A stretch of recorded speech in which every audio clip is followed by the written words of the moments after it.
Eh, Mira, como dice el artículo, parece que el título se llama A la vuelta de la esquina. Yo vivía a 2 cuadras de la Ingrid Olderock y la vi en la panadería a la que yo iba a comprar el pan. Fue muy impactante de repente encontrarme en esa circunstancia tan cotidiana, tan doméstica, con este personaje ya de la tortura, ¿ya? Porque ella fue una torturadora.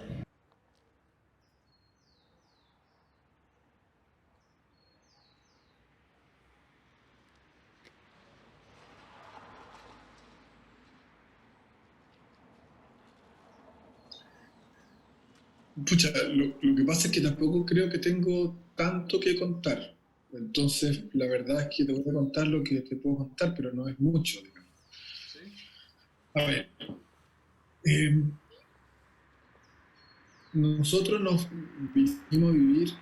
cambiamos de casa y nos fuimos a vivir a Jafra Chico González como el año 88, es decir, todavía en dictadura.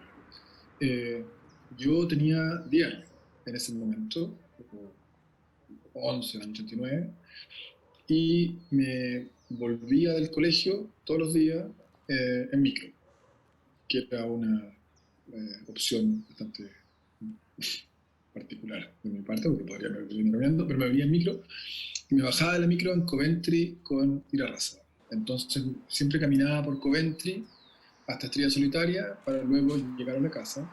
Y caminando por Coventry pasaba, ¿cierto?, justo por la vereda frente a la casa de la Olga. Y entonces como que mi experiencia se remite como a una experiencia cotidiana, pero que no duraba más de 10 segundos, diría yo, cada día. Eh, eh, entonces es una experiencia que era como constante, pero muy cortita y quizás como sin mucha profundidad, digamos, ¿no? Pero era como una presencia que estaba ahí todo el rato. Yo no sé yo no sé cuándo, la verdad, no lo puedo reconstruir, cuándo me enteré que en esa casa vivía la Olderos y entendiendo quién es la Olderos, o sea, como que no lo tenía, no sé desde cuándo que lo sé, pero lo que sí sé es que yo siempre asocié esa casa con eh, eh, una figura que para mí también era un poco desconocida. O sea, yo creo que en la casa y en los medios se hablaba más del Guatón Romo como torturador estrella de la dictadura. Era una figura en ese sentido mucho más pública o conocida, al menos para un niño de años, que, que la Olderos. Entonces yo me imaginaba a la Olderos como, como el equivalente al Guatón Romo en mujer. Esa era como mi, creo, lectura. O sea, claramente una figura que representaba el mal absoluto. Eh, eh, claro, eso. No sé qué más te puedo decir.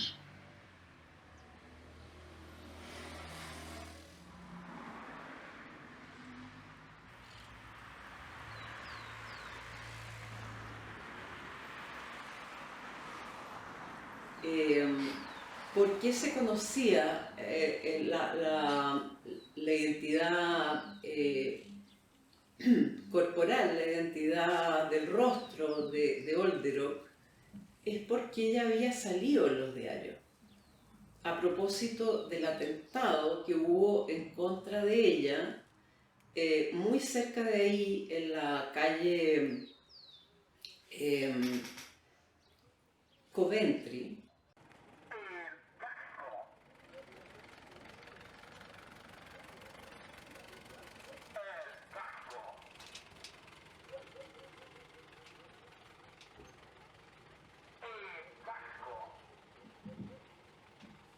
Y bueno, yo soy periodista, ¿te fijas? De algún modo me pareció una oportunidad fascinante fascinante de poder hincarle el diente a este tema de la tortura. ¿Mm? Entonces le conté a la Paz Errázuriz, con la que hemos trabajado a lo largo del tiempo, en forma muy de yunta, ella en la fotografía y yo en el texto, y nos animamos inmediatamente para ir a tocar el timbre.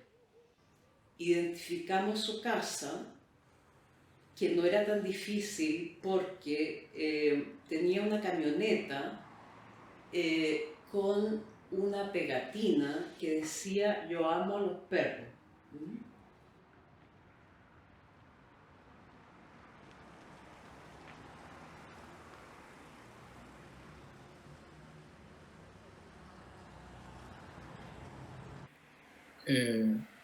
Después, lo otro es que eh, el antejardín de la casa era bastante como sucio, ¿cierto? Y tenía como muchas, la reja tenía unas enredaderas como con unas hojas, yo creo que eran verdes oscuras y como grandes cada una de las hojas y como, yo creo que perennes, yo creo que estaban todo el año esas hojas ahí, como que nunca nadie las había cortado, entonces era una enredadera como media exuberante que salía como para la vereda también, ¿no?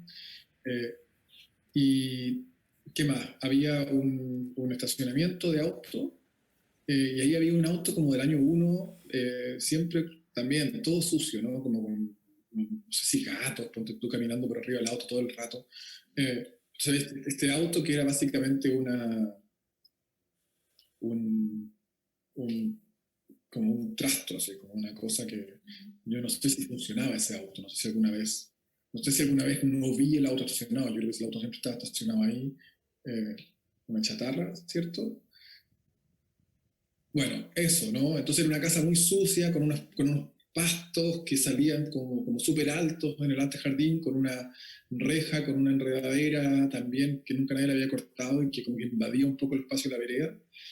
Eh, y la sensación era de suciedad, de mal olor, de todas esas cosas, y esa es la sensación. Y lo que uno sabía, o lo que yo sabía a los 10 años, era que acá había un poco el equivalente al botón romo mujer, ¿cierto? La maldad absoluta. Y después me acuerdo que ahora, como conversando, yo me acuerdo que como con el tiempo se me empezaba a abrir la pregunta de cómo era posible, ¿cierto? Que fuese un secreto a voces, que una señora criminal, ¿cierto? Como esta vieja, viviese ahí y que no pasara nada. No habían, en esa época como que no habían funas tampoco, a principios de los 90 no era una, o sea, que yo me acuerde, no habían funas, no habían... entonces era como una suerte de cosa como media aceptada, ¿cierto? De la cual nadie quería hablar, todos teníamos que lidiar con el olor, todos teníamos que lidiar como con esta cosa oscura que emanaba la casa, pero como que nadie quería hablar mucho al respecto, esa es mi sensación, no sé si en otros contextos se hablaba al respecto, pero yo creo que no participé de ninguna conversación así.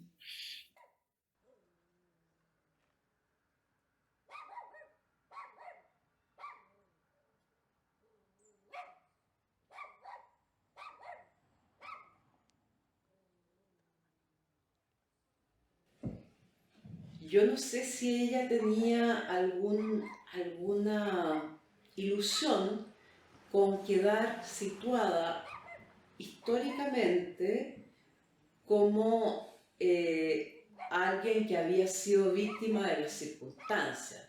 O sea, ella nunca reconoció su participación, yo creo que súper voluntaria, porque ella tenía una especie de mística con los carabineros, con el uniforme, ¿ah? Que es también una fantasía que tiene mucho arraigo en la búsqueda de identidad, ¿no? Del pueblo chileno, o sea, el nadie excluido, el nadie, el pueblo muy Foucauldianamente la manera de insertarse en un lugar menos indigno es postular al uniforme. ¿Mm?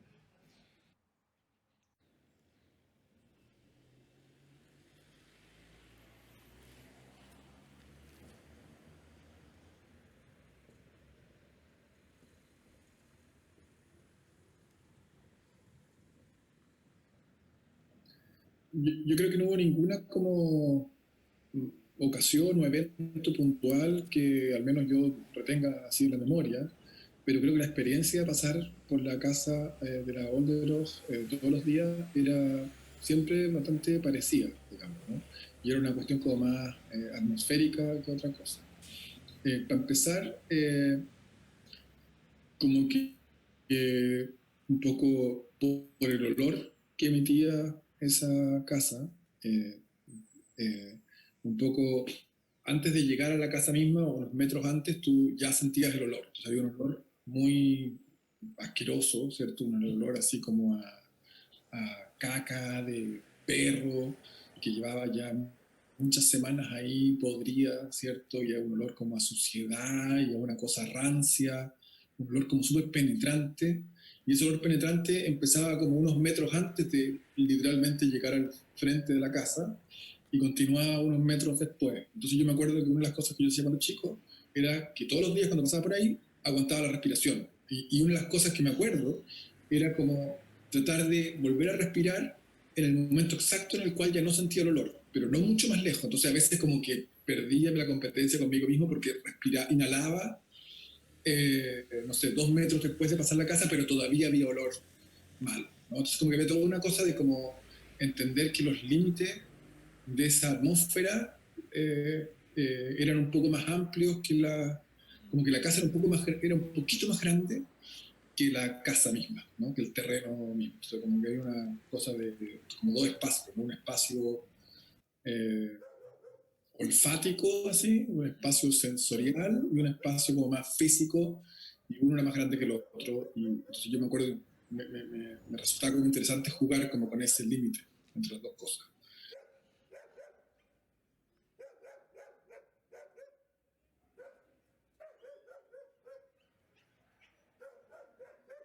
Entonces ella empezó a hablar de esta bala que tenía como flotando dentro de su cabeza, que era imposible extraer y que a ella la había afectado en su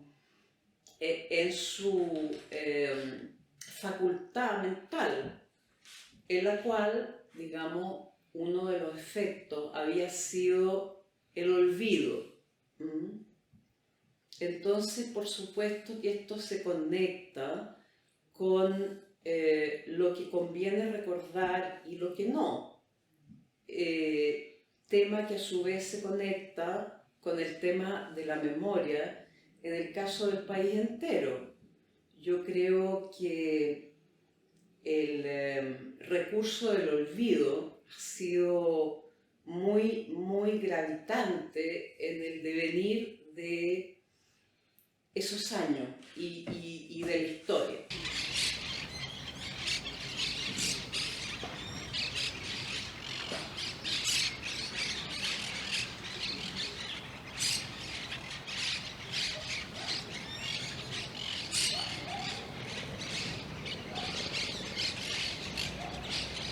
Esto de la bala que tenía instalada en su masa cerebral ya era eh, muy fascinante, ¿eh? Porque ella le adjudicaba esta bala, o sea, de partida ella convivía con la bala cotidianamente y conscientemente. Ella sentía esta bala como desplazarse por el interior de su cráneo y de su masa cerebral. Entonces, esa era como, ese era como el elemento que la vinculaba a una memoria y también le daba la posibilidad del olvido.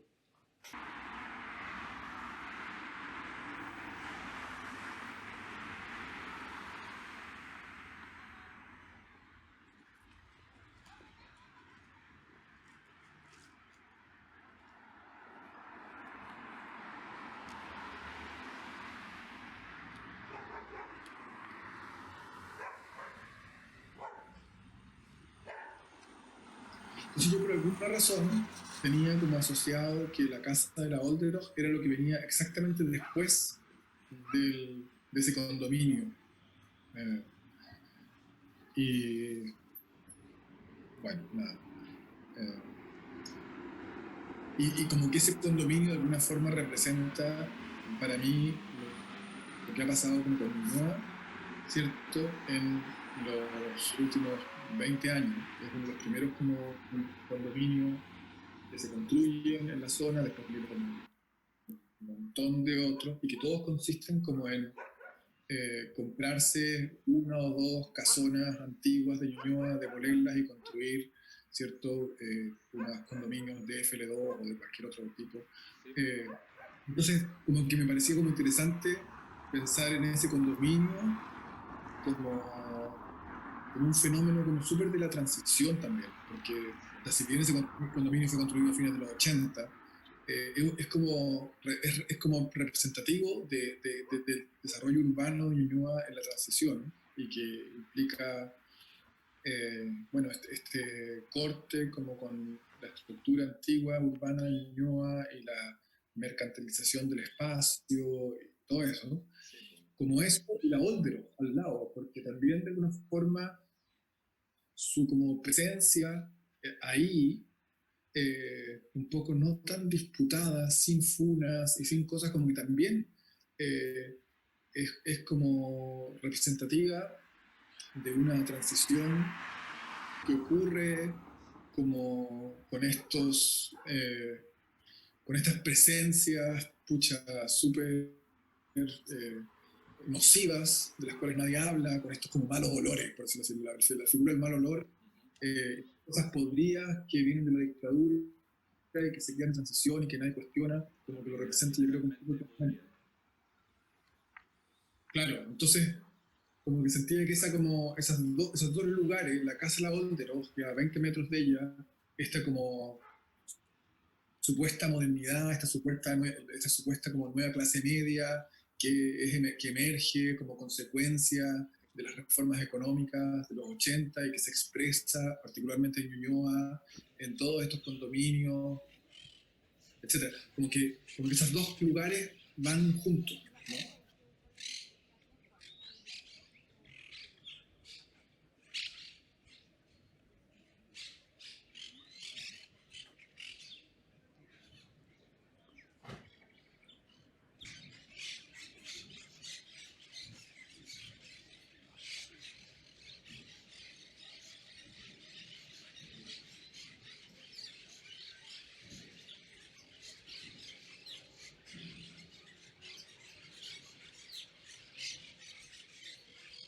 Bueno, de algún modo Ñuñoa fue un barrio de una clase media importante, que no es la clase eh, de Providencia o de Las Condes para arriba, sino que es un espacio de la meritocracia, ¿no?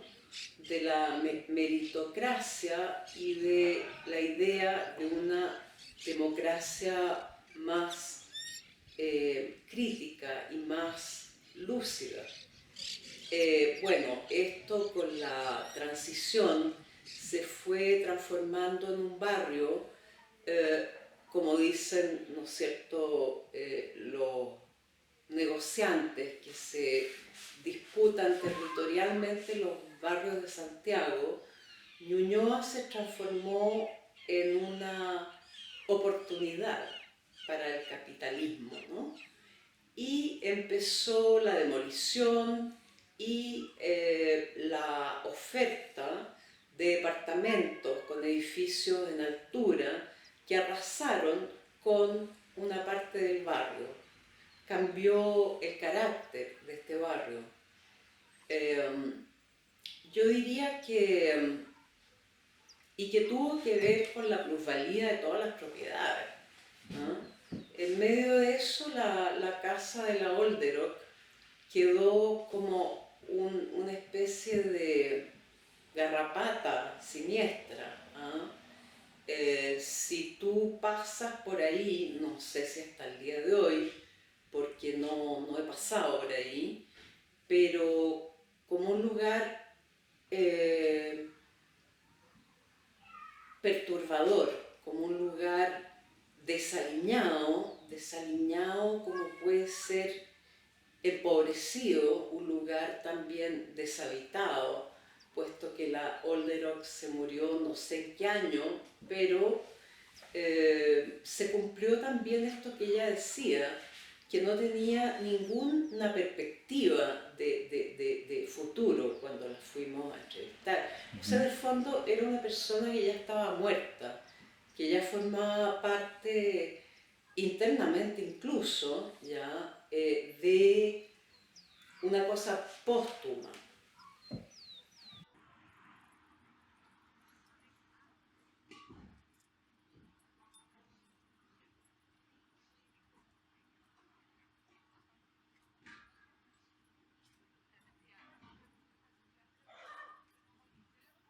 ¿Qué nos dejó la dictadura? ¿No? Entonces nos dejó, por un lado, una modernización económica que se expresa en una clase media súper frágil y cuya existencia se basa en modelos, en créditos y en otros instrumentos financieros bastante frágiles y dudosos y extractivistas.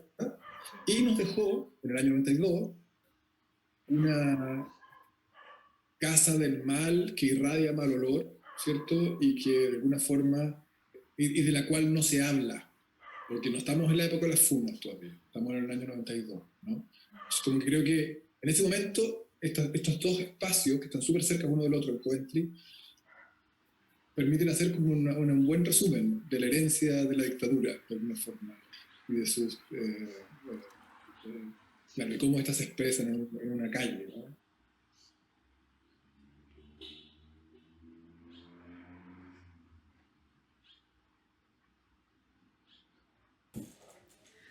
La historia de la dictadura y el hecho que eso haya formado parte de la biografía de uno, en ese sentido hay gente que fue tan destruida, tan